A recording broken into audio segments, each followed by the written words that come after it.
Good morning, student. Now we are starting the new lesson because in the previous video we already completed the lesson application of trigonometry and all 16 questions we already completed. On that examples again we gave some more example to you people. You already solved all the examples. The students who are not solved that example, they can solve it, okay, within a given time. So here we start the lesson number 10, that is the circle. So in 9th standard you already learn what is meant by the circle, what is the definition of the circle and the terms which is related to the circle. The terms which are related to the circle, so that you already understood in the 9th standard. फिर भी हम लोग एक बार circle का definition देख लेते हैं यहां पर. So the circle is defined as, definition देख लेते हैं.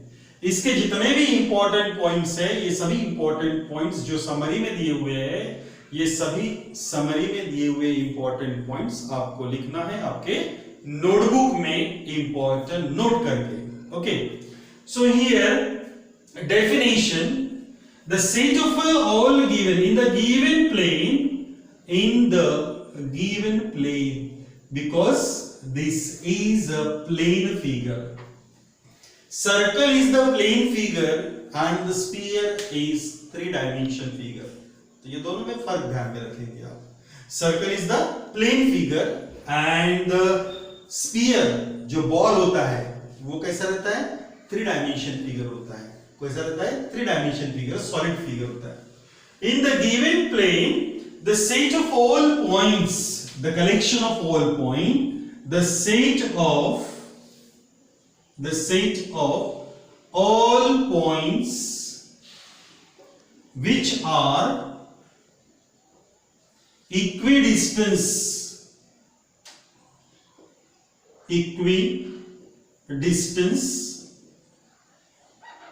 from the fixed point, is called as a circle. Means in the given plane, the set of all points which are at equidistance from the fixed point. So this fixed point is called as the center of the circle, and this equal distance is called as a radius of the circle. So O is the center of the circle and OA is the radius of the circle. You know that what is meant by the chord? If the end point of the segment are the point of the circle, यदि segment के end point circle पे है, so that is called as a chord. And if this chord is passing through the center, this is called as a diameter.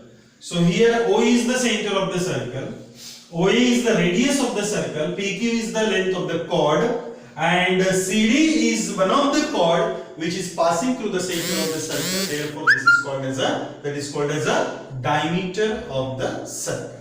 So diameter is always twice of radius. Now one more definition we must know, that is of tangent. ये सबसे important है. Because in this chapter we learn about tangent. हमको यहाँ पे किसके बारे में information पढ़नी है? Only in the tangent and the terms which are related to the tangent. Okay. Now as this is of your circle, if I draw here the line, okay, so this is the line L which intersect the circle in point P. It means that the line and the plane having only one point is common, and that line is called as a tangent to the circle. So what is meant by the tangent to the circle? In the given plane of the circle, or in the plane of circle के ही plane में a line which intersect circle in one and only one point. a line in the given plane of the circle, a line which intersect the circle in one and only one point. Means circle जिस plane में है, यदि vertical plane में यदि circle है तो line भी आपकी वर्टिकली होना चाहिए, हॉरिजॉन्टल नहीं रहेगी. ओके, तो जिस प्लेन में लाइन है उसी प्लेन में सर्कल होना चाहिए. तो लाइन सर्कल को यदि एक पॉइंट में इंटरसेक्ट करती है, मींस सर्कल और लाइन इसमें यदि एक सिंगल पॉइंट यदि कॉमन है, so that line is called as a tangent to the circle. Point in one and only one point is called tangent, to the circle, is called tangent to the circle. Means वो circle की क्या रहेंगी, tangent. और ये जो point है, जो common point है, and the common point is called, what we say here, it is point of contact. Point of contact.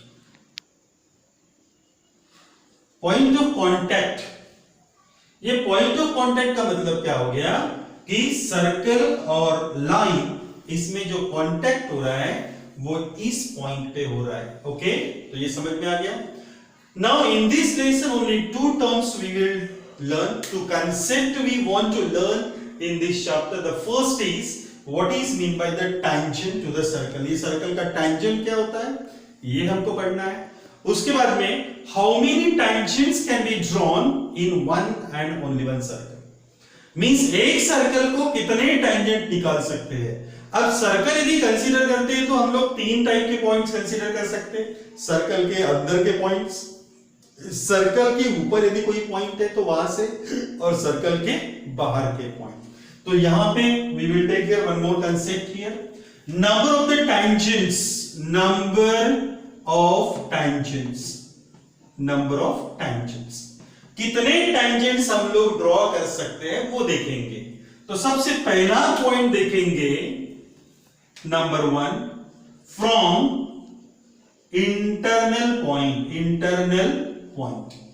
एक इंटरनल पॉइंट है सर्कल का, और ये सर्कल का इंटरनल पॉइंट है, मान के चलो ये वो is the centre of the circle, and this is the P which is in the interior of the circle.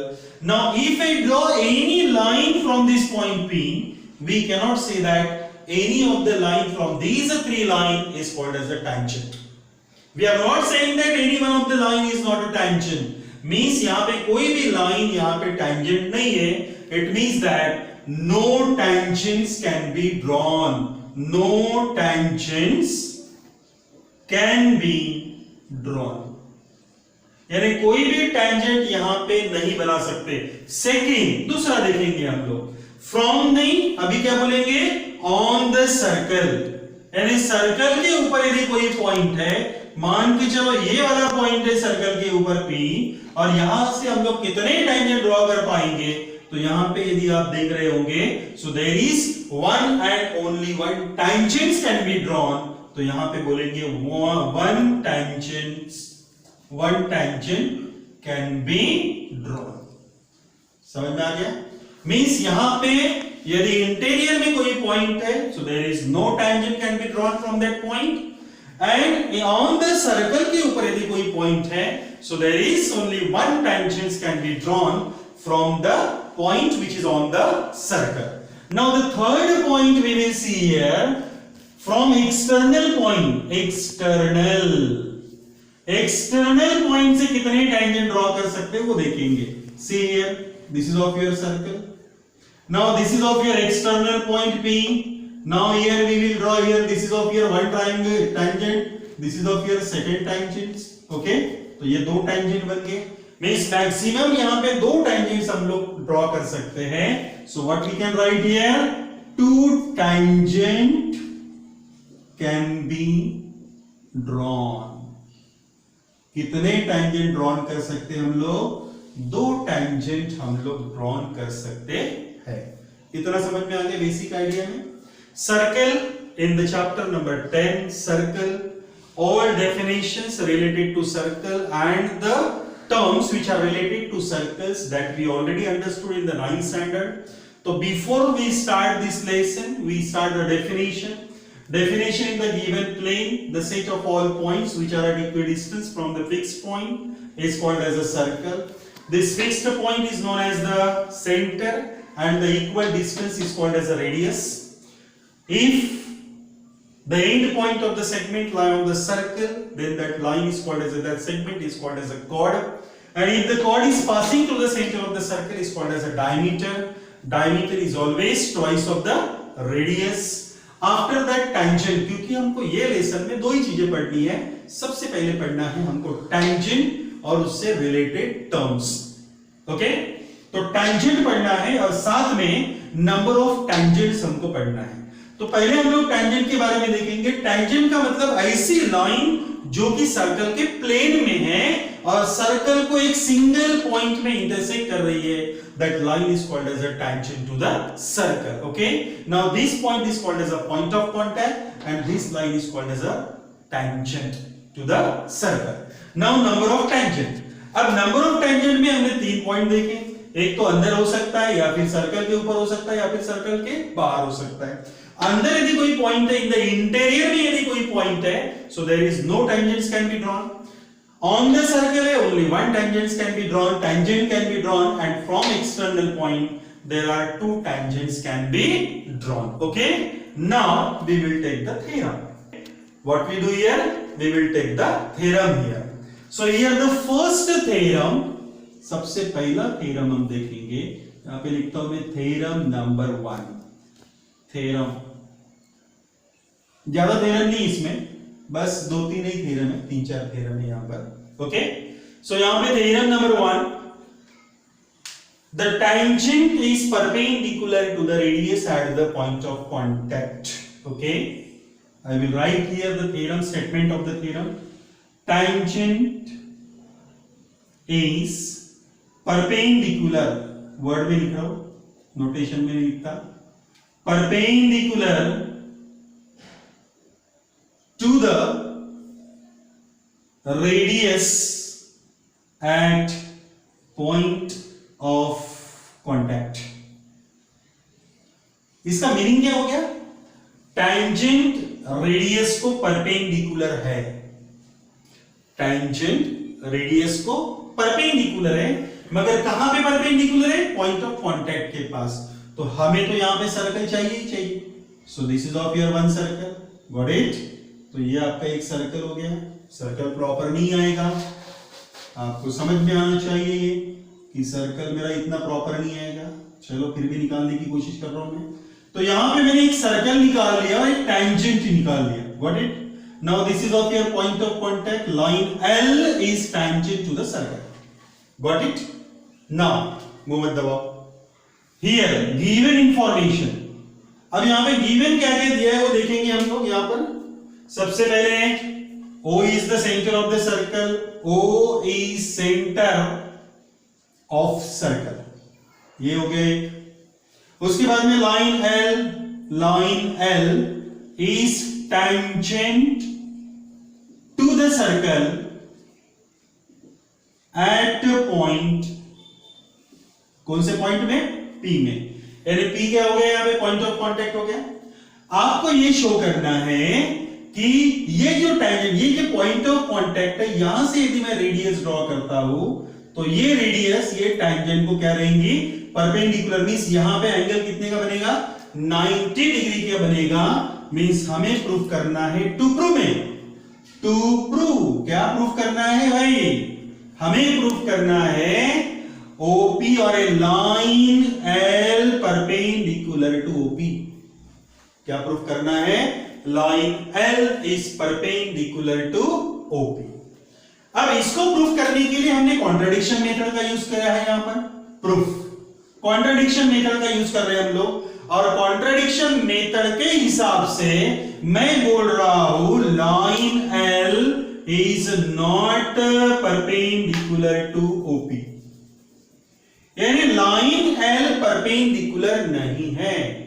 अब परपेंडिकुलर नहीं, इसका मतलब क्या है? लाइन इस तरह से है, ये इस तरह से मान के चलेंगे हम लोग, ये है इस तरह से लाइन है. कौन सी लाइन कैसे कंसीडर करेंगे हम लोग? चलो ठीक है, ये इस तरह से कंसीडर करते हैं लाइन, ये इस तरह से। ओके, अब आपको थोड़ा सा अलग दिखाई देगा यहाँ पे, क्योंकि लाइन इधर है तो हम लोग इधर ही निकालेंगे लाइन, नहीं तो कंफ्यूजन क्रिएट हो जाएगा आपका। So this is of your line, got it? अब this is of your line L and this O is the point P, यहां पे P है, सॉरी O है यहां पे। और ये लाइन कैसी है? परपेंडिकुलर नहीं है, परपेंडिकुलर नहीं, इसका मतलब इस तरह से होनी चाहिए वो लाइन, थोड़ी तिरछी होगी, स्लैंटिंग पोजीशन में होगी। मैं ये मान के चलता हूं कि ये लाइन इस तरह से है, स्लैंटिंग पोजीशन में है, तो भाई कोई तो लाइन होगी जो परपेंडिकुलर आ सकती है। तो मैंने यहां पे क्या किया है कंस्ट्रक्शन में, यहां से एक परपेंडिकुलर लाइन ड्रॉ कर ली। नहीं समझे क्या बोला मैंने? OP line L is not a perpendicular to OP, means line L OP को परपेंडिकुलर नहीं है। परपेंडिकुलर नहीं है इसका मतलब स्लैंटिंग पोजीशन में है, और यदि वो स्लैंटिंग पोजीशन में है तो कोई तो सेगमेंट होगी जो O से लाइन L पे परपेंडिकुलर रहेगी। तो मैंने क्या कर लिया, OA perpendicular to line L डाल दिया। अब जितना डिस्टेंस PA का है उतना ही डिस्टेंस मैंने क्या कंसीडर किया, PB का कंसीडर किया। और इतना करने के बाद मेरे पास यहां पे दो ट्रायंगल दिखाई दे रहे हैं। सबसे पहला ट्रायंगल है मेरे पास में in triangle, which one? Triangle OAP and second triangle OAB, दूसरा ट्रायंगल है OAB। अब ये दो ट्रायंगल मुझे दिखाई दे रहे हैं और ये दोनों ट्रायंगल को मैं कॉन्ग्रुएंट शो कर सकता हूं। कैसे करेंगे congruent show? See here, can we say that OA is congruent to OA? Naturally, because it is the common side. ये कॉमन साइड हो गई आपकी, गॉट इट? अब ये 90 डिग्री का एंगल है इधर, क्योंकि परपेंडिकुलर डाला था मैंने, तो ये भी 90 डिग्री का एंगल बन गया। Means angle OAP is equals to angle OAB because each of 90 degree. और तीसरा जो कंस्ट्रक्शन किया था मैंने, जितना डिस्टेंस PA का है उतना ही डिस्टेंस AB का लिया था। So PA is equals to AB, यहां पे लिखा मैंने construction. Therefore triangle OAP is congruent to triangle OAB by side angle side test, SAS test। अब साइड एंगल साइड टेस्ट से जब दोनों ट्रायंगल कॉन्ग्रुएंट होते हैं तो naturally corresponding sides and angles are congruent. तो corresponding sides and angles are congruent means what? OP is equals to OB, okay, but OP is nothing but the radius। ये यहां पे लिखेंगे CP CT, और जब OP रेडियस है therefore OP is equals to OB is equals to क्या मिलेगा? Radius, got it? OP is equals to OB is equals to क्या मिलेगा? रेडियस। अब रेडियस मिलेगा, O यहां पर है मेरे पास, P यहां पे है और B यहां पे है, ओके? अब ये डिस्टेंस और ये डिस्टेंस इक्वल है, ये रेडियस है तो ये भी रेडियस है। समझ में आ रहा है कि नहीं? मगर ये दोनों के दोनों पॉइंट लाइन पर भी दिख रहे हैं मुझे, दोनों लाइन पर भी है और दोनों के दोनों पॉइंट कहां पे है? सर्कल पे भी है। इसका मतलब लाइन टैंजेंट बनी क्या? नहीं बनी टैंजेंट। क्यों नहीं बनी? क्योंकि मेरा डिस्टेंस लिया था यहां पे, line L is not a tangent to the, not perpendicular to OP। Perpendicular नहीं है इसलिए हमने ये परपेंडिकुलर डाला। परपेंडिकुलर डालने के बाद ये डिस्टेंस लिया, तब जाके ये दोनों ट्रायंगल मिले। ये दो ट्रायंगल कब मिले? जब मैंने line L is not perpendicular to OP लिया।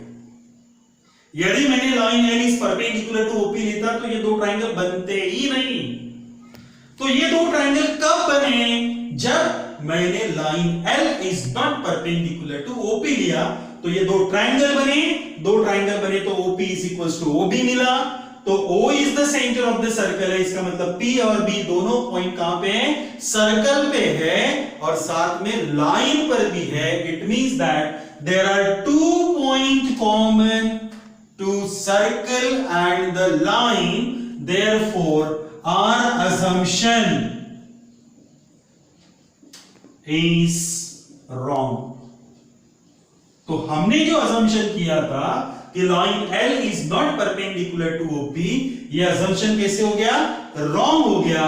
Therefore the correct sentence is line L is perpendicular to OP. तो यहां पे ये कॉन्ट्रडिक्शन मेथड से सॉल्व किया हमने। अब इसी मेथड से यानी इसी का कॉन्वर्स हम लोग बाद में करेंगे, नेक्स्ट वीडियो में हम लोग इसका कॉन्वर्स करेंगे। तो ये थ्योरम समझ में आ गया। In this theorem we apply the contradiction method. Contradiction method से हमने इसको सॉल्व किया और दिखाया कि लाइन L is tangent is perpendicular to the radius at the point of contact. Means ये यदि टेंजेंट है तो यहाँ पे 90 डिग्री बनेगा।